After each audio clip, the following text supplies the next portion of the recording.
اور اللہ سب سے باخبر ہے جو تم پوشیدہ رکھتے ہو اور جو ظاہر کرتے ہو۔ اور اللہ کو چھوڑ کر جنہیں یہ لوگ پکارتے ہیں وہ کسی چیز کو خلق نہیں کر سکتے بلکہ خود مخلوق ہیں۔ وہ زندہ نہیں مردہ ہیں اور انہیں اتنا بھی معلوم نہیں کہ کب اٹھائے جائیں گے۔ تمہارا معبود بس ایک ہی معبود ہے، لیکن جو آخرت پر ایمان نہیں لاتے ان کے دل قبول حق کے لیے منکر ہیں اور وہ تکبر کر رہے ہیں۔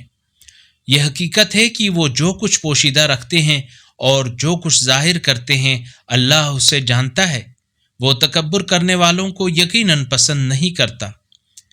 جب ان سے کہا جاتا ہے تمہارے رب نے کیا نازل کیا ہے تو کہتے ہیں داستان ہائے پارینہ، گویا یہ لوگ قیامت کے دن اپنا سارا بوجھ اور کچھ ان کا بوجھ بھی اٹھانا چاہتے ہیں جنہیں وہ نادانی میں گمراہ کرتے ہیں۔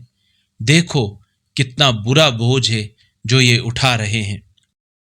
اگر اس قرآنی کلپ نے آپ کے دل کو چھو لیا ہے تو براہ کرم چینل کو سبسکرائب کر لیجئے اور بیل آئیکن کو دبا دیجئے۔ اللہ نور السماوات والارض، اللہ آسمانوں اور زمین کا نور ہے۔